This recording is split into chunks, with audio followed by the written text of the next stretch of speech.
You know, I want to invite everybody just to take a nice deep breath. And just breathe through this.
I love the guitar. And let me tell you why I love it. I think the guitar is the most fantastic instrument. Is this on? In the world. I'm biased, of course. Any piano players in here? Flute players, saxophone? Sorry. Guitar. It's the coolest. Okay, I just want to get that straight right now, okay? They do not have saxophone hero. They do not have piano hero. They have guitar hero. That's correct. And the pianist over there is giving me a dirty look right now. So it's okay, okay? You can't play Stairway to Heaven on the piano and make it sound like the original. So I just had to share that. But one of the reasons why I love the guitar so much, now that I've upset every musician who doesn't play a guitar in here, is that I think it's a great metaphor for our lives. Because we are truly beautiful, magnificent instruments in which we're sharing our music and playing what is inherently within us. The strings are the facets and aspects. We have our relationships, we have our health, we have our families, our significant others. The strumming and the plucking is the action that we take through those facets and aspects. And the music is what we express through our life experience. Now, I don't care how masterfully you play the guitar, the game of life, if your strings aren't in tune, you're never going to play beautiful music or truly create what it is that you want to create. In just the 3 minutes since I tuned my guitar in the back and put it right there, it already needed to be tuned again. How nice is that? But that's the beauty of it. This is a committed process. So 10 years ago, I'm a recovered corpaholic, former CEO, executive manager, high-powered business guy, you know, suit and the red tie, you know, the whole shot. Hard to believe, huh? And, you know, I achieved it all. I had climbed the pinnacle of success. I graduated cum laude from high school. And over the course of 18 years, became CEO of a multi-million-dollar business that I had started in my garage.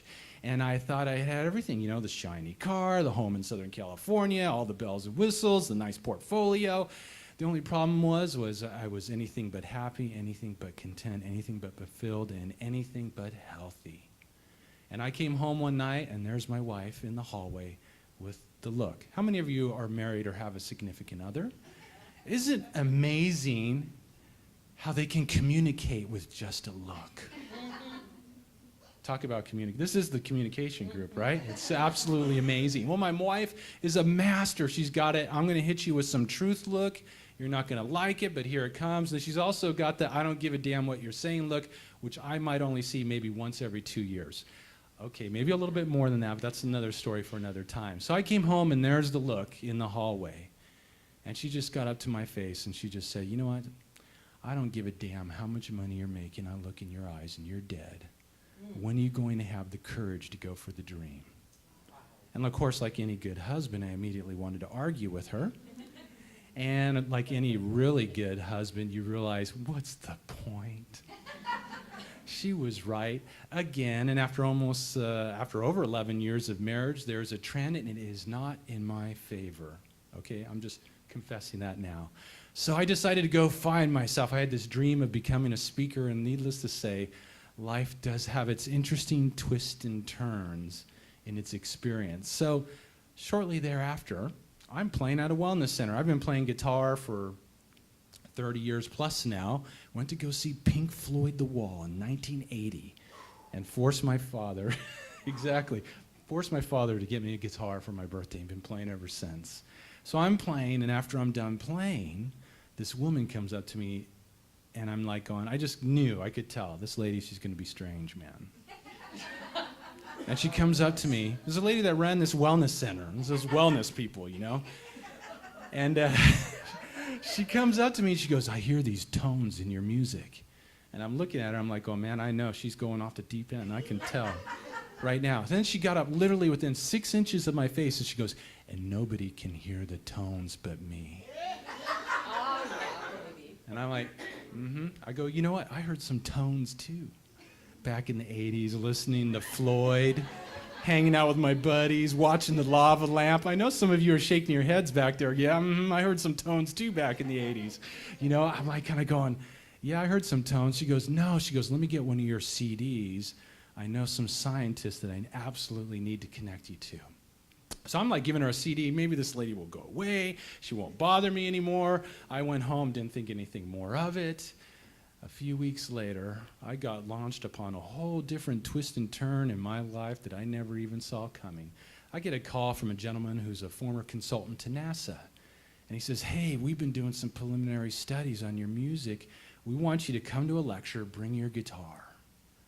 And so I'm like going, okay, you know, cool. Maybe I'm going to play like during donut time or something. So we're talking about communication today. And what they're talking about in this lecture is that humanity, with all its wisdom, has dumped over 80,000 man-made chemicals into our air, food, and water. We have literally penetrated and permeated every aspect of our experience with these chemicals. In addition, and we were talking about these earlier, weren't we? Anybody ever seen one of these? Yeah, I got one here. Absolutely, we all do, right? Technology has become such a huge, fantastic part of our lives, but it also produces what's commonly called electromagnetic fields, or EMFs. And so what these scientists were researching is that all this stuff in our environment is actually causing static and noise in our modern day world and inhibiting our ability, inhibiting our physical energy, inhibiting our levels of consciousness, our ability to process information, to remember things, to access the creative, intuitive part of who and what we are. And we have literally put ourselves out of tune. I mean, I was blown away. I'd never heard of quantum physics or energy. I mean, I considered myself blood, muscle, bones, and all that good stuff. But quantum physics opens up the door and says, guess what? You're not solid. You're actually made of energy. Everything in this experience is energy. And you say, well, wait a second, I'm made of muscle and bones and cells and molecules. Well, what are molecules made of? Atoms. Well, guess what? They looked in an atom and there's nothing there. It's empty space. It's a waveform of information, of electrical impulse. And we talk about communication. And what is communication? It is vibratory in nature. Think about it. You send a vibration. Your ear registers a vibration in the eardrum, transmits that information into electrical information. The brain then decodes that information and creates sound in your head. And that's why, as husbands, we hear certain things when our wives tell us certain things, and we don't hear certain things because our perceptions shape and shift how it is that we decode our experience. Very much the truth. So I'm like going, I've never seen anything like this. This is absolutely amazing stuff. And what they're talking about is that we have literally impacted and vibrationally limited ourselves, and we don't even know it. And why? We don't hear these things. We don't feel them unless you're sensitive. There are people who are sensitive to things in the environment. But actually right now we're tremendously impacted by cell phone signals, Wi-Fi, microwave signals, the airports down the highway here, transmitting signals, radar signals, all the TV channels, AM, FM, everything being broadcasted through this room that is actually experiencing and impacting you on an energetic level. And ultimately, bottom line, interrupting your connection to this most magnificent field of energy that we all part of, this quantum field, this field of unlimited possibility. And in essence, what we have done is we have compromised our energy and compromised our levels of consciousness. So I'm listening to this, absolutely blown away. I thought these guys were crazy. What really got crazy halfway through the program, when they said, Mark, come up here. We want you to bring your guitar up. I'm like, okay, start playing. And on stage, they're demonstrating through physical tests how these things we use every day are compromising our energy and putting us into a state of perpetual stress, compromising our brainwave activity, compromising so many different aspects of our lives. And they're showing people physically how they are compromised, actually going into weakened states when being exposed to a cell phone, chemicals in the environment. I mean, I was absolutely blown away. But what really blew me away and quite honestly kind of freaked me out was when I started playing and these people who were going weak experienced instant physical shifts in their energy. I'm like going, what the? And this is like high gradient stuff. I'm like kind of going, what is that? And I kind of went home not really sure what I had experienced. There was a red light blinking in my head that said, does not compute, disk error. And I just pretend it never happened. I can go into the denial phase, or at least I used to a long time ago, really easily. I just kind of went on my merry way. Okay, that was an interesting experience. So I didn't think anything more of it. Well, 2 months later, I get a call from Dr. Jones, this consultant from NASA. He goes, man, I'm so excited. I go, well, what's up? He goes, we've been doing preliminary study on your music. Okay. He goes, we did some brain mapping. He goes, we've been in a study and looking at how a brain in peak performance operates, which certainly, of course, is going to impact what? How it is that we communicate, how it is that we receive information and interpret information that is given to us. See, we want to clean up the airways. He said, when your music plays in the environment, it shifts the brain activity into a peak performance state. I'm like going, all right.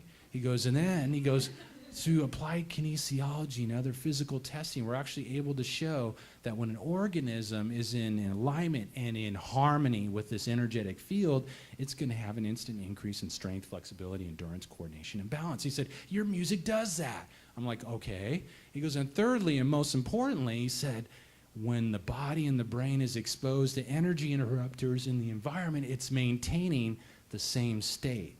He goes, this is huge. He said, because the only way humanity is ever going to lift itself up and evolve to the next level is to find a way to raise itself vibrationally above the static and noise of all the things that we put in our environment. He said, your music does that. I'm like totally baffled at this particular point in time. He goes, we want to buy 1,000 CDs from you and start selling them. I said, well, that I can relate to. I'm not so sure about all the other stuff. So this kind of launched me off on this experience of doing health and wellness music and all these different aspects. And I'm like kind of going, wow. And I started getting feedback from people. All of a sudden I started getting notes from teachers. I've been playing your music in the classroom and we're really seeing some interesting things happen. I got an email from this guy. He goes, my nephew's autistic. He said, I've never been able to have focused conversation with him. He's 13 years old. Never been able to do it.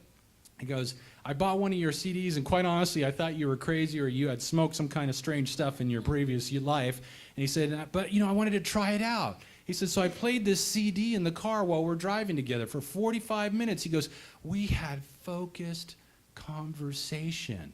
I ask a question, he would respond. I would ask a follow-up question, he would respond. He goes, what is going on here? And I said, good question. I quite honestly don't know. But this kind of embarked me off on this adventure to discover what was going on. And one of the stories I had shared with Marlene is, how many of you have ever had a room of 4-year-olds filled with 4-year-olds? It's an interesting experience, isn't it? It can be quite erratic. Well, I have challenges with a 5 and 10-year-old when it comes to erraticness. Well, here's a whole room full. So I thought I would put on the music and see what would happen, because it was getting erratic and crazy. And literally within 30 seconds, the whole energy in the room shifted. They're coloring, they're playing. I'm like, this ought to be illegal. I go, this is the most amazing thing I've ever experienced. And as I begin to evolve in my own experience, I have a 5-year-old. I'm going to share something here. You're going to want to write this down, Jessica. I'm talking to you, okay? My 5-year-old was sleeping through the night after 12 days being born with music playing in the environment. You say, well, why? Our children are so sensitive to the Wi-Fi, the cell phone signals, the electric clock in their room, the TV, all these different aspects. So much we're used to it because we've been embedded into it. And until you go to Iowa for a week and come back, you don't realize it. But right now, we are just shrouded in this experience and having our energy interrupted. And the biggest challenge is for us is to get past the vibrational barriers, because we're existing at 88.5 on the radio dial, and all that stuff is broadcasting at 88.5, causing stress, causing compromising your memory, your focus, hindering your creativity, your intuition. How is that going to impact our communication? So it's really been this experience. I'm like kind of going, I wish I had known this on the 10-year-old. We didn't realize it until she was 8 months old, and just played music in there by chance, and she started sleeping through the night. And since then, all kinds of things have transformed. And what we've done over the years is I use music as a tool to help shift people in their environments, harmonize their environments, and reap the benefits of doing so. But also, I started using music as a tool in my coaching work to help people move past the most potent of all the negative energy interrupters of them all. The limiting thoughts, beliefs, and perceptions that we've all incorporated into the belief structures of our minds that say that we're anything but magnificent, anything but grand, anything but unlimited in our potential. And started using music as a tool to offset those things and to null and void them in people's experience. Totally changed my life. Never saw myself doing it. Somebody had said this 10 years ago, Mark, you're going to be harmonizing people's lives with music and helping them to shift their lives and remember the truth of who and what they are. I love the story of David, the statue in Florence, the most beautiful, certainly one of the most famous art pieces in the world. If you haven't been to Florence and seen it in real life, you've seen a picture of it. I know you have. And I came across this little written piece on like this interview with like Michelangelo. How did you carve that thing? He said, I didn't carve it. He said, I just chipped away the pieces that were hiding away the statue within. And that's the process that we're all going through, is we're chipping away the pieces in our own life, and in our children's life, we're supporting them in the process of remembering that they are magnificent and unlimited in their potential, and that they can truly compose their lives in any way that they desire. So it's one thing to talk about this. Does that mean my time's up? Oh, yeah. Oh, I went over, huh? All right, well then I'm not going to demonstrate it. What? I was going to demonstrate the music. She just gave me the cane. Can I take? Okay, all right. So Marlene, come up here, Marlene.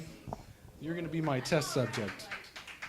It's another thing to actually demonstrate it. So we think of balance, right? Balance is such an important part of our lives. If we're going to run, you got to be balanced. You're going to walk, you got to be balanced. We don't want to fall over, right? I know, and you were just telling me those stories last night about the margaritas. Yeah. So we're going to do a little balance test. So put your feet and toes all the way together. And I want you to put your hands to the side. I want you to grab my fist. Get a good grip on there. So we're going to see how her balance is. Are you ready? I'm gonna push down to your hand. I want you to stay stiff. Don't let me bend. Don't let me tip you. Ready to go? Be strong. Okay. There you go. I thought you were gonna be strong. So, what do you think happens when you true up the communication in your environment? Feet and toes together. Grab my fist. Hang on tight. You ready? Be strong. So now, okay. Oh my God. Wow. Let's give her a hand for the test subject. Unbelievable. That's amazing. So here's the thing. You are the strings in which the universe is going to play its beautiful music through. It is that music that's going to transform not only your life, your experience is going to transform your children's life. Your children came here with a song, as we all did. And it is that song that's going to transform the planet that we live in. It's not some date on the calendar, some presidential election, some change in the economy. No, it's going to be each and every one of us waking up to the beautiful music that is within us.